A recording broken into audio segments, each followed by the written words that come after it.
Alright, so in the last video we left off looking at the group by clause and running a query to where we could get the total number of products that each store was selling.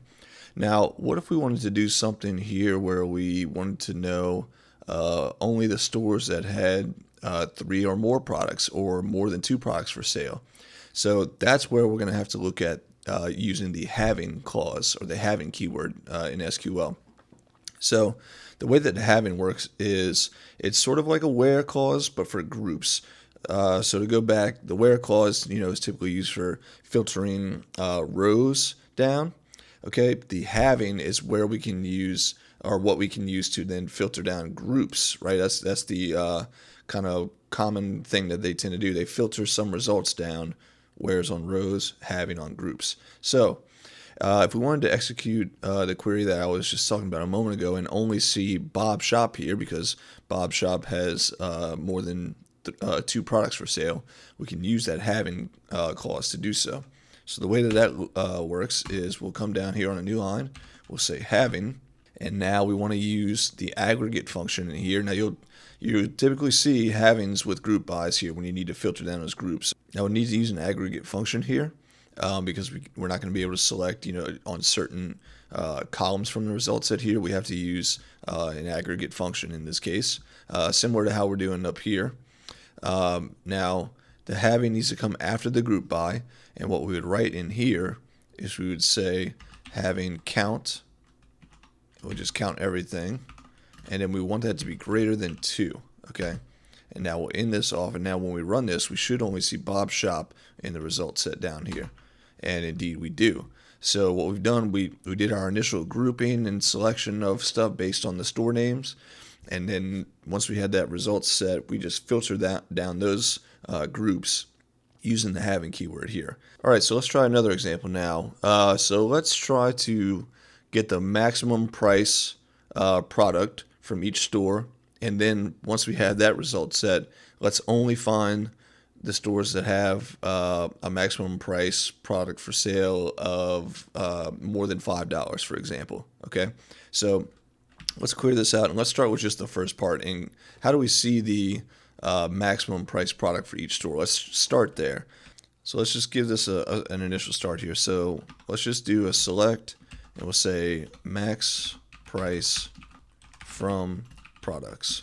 Okay, and let's just end this here. So we can see that we just get the single price back. This is the most expensive product in our products table.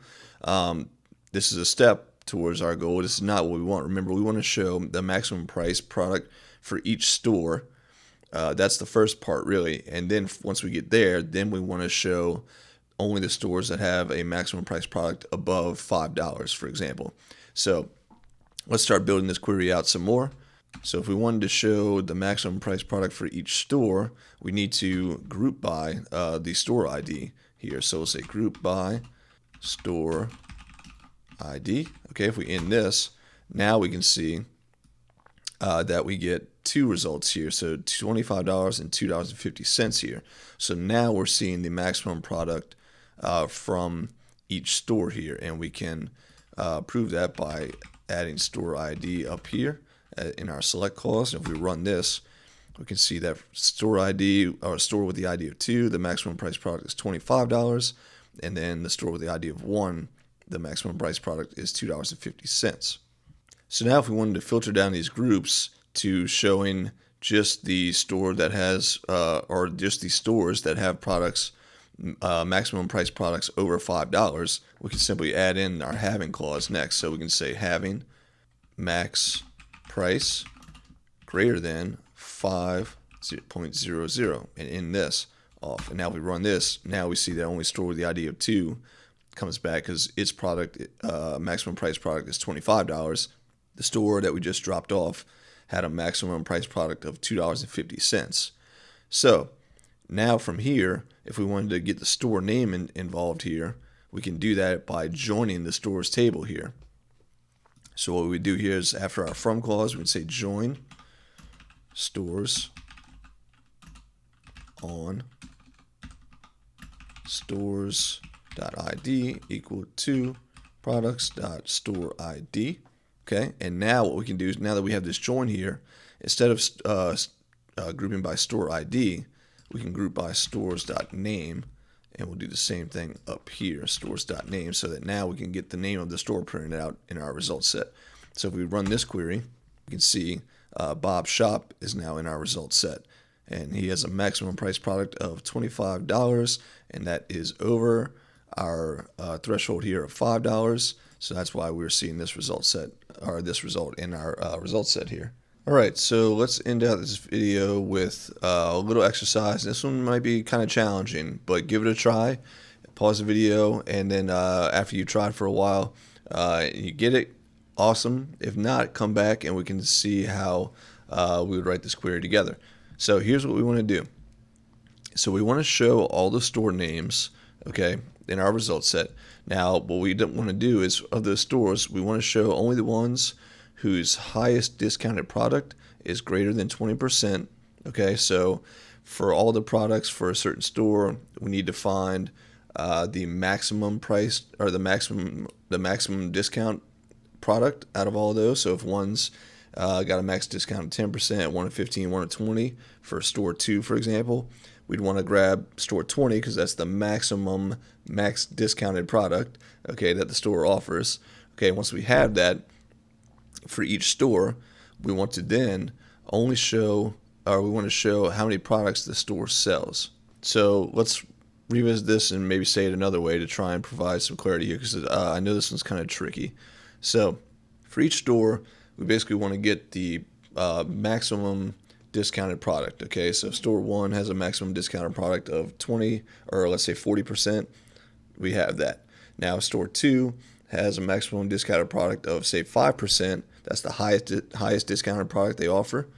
Then we have those two groups, right, in our table or in our result set, and then from there we only want to show the ones whose highest discounted product is greater than 20%.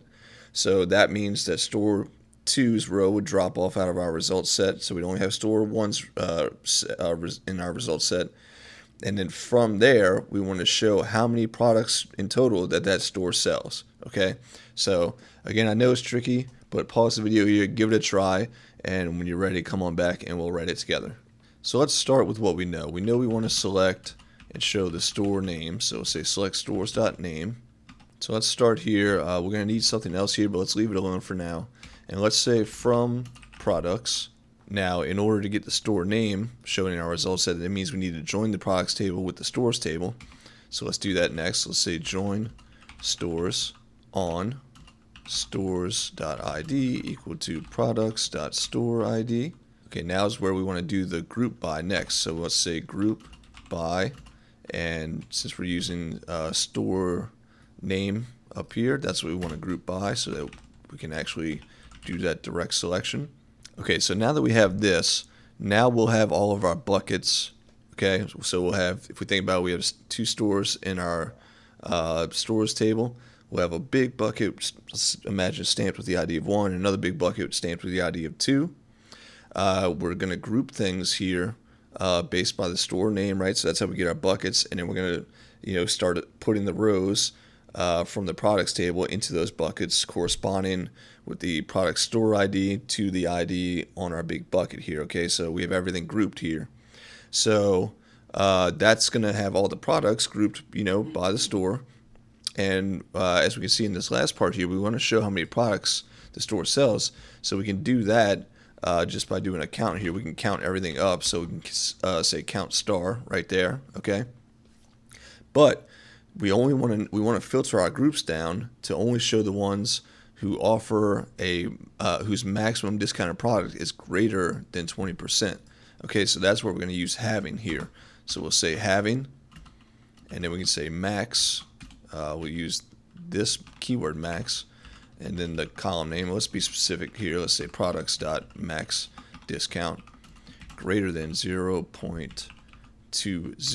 Okay, so now if we run this, we see that Bob's Shop must offer a product who has a discount greater than 20%, and Bob's Shop is selling 3 products here. So let's look at this. Let's comment this out, and then let's do a quick select all from products here.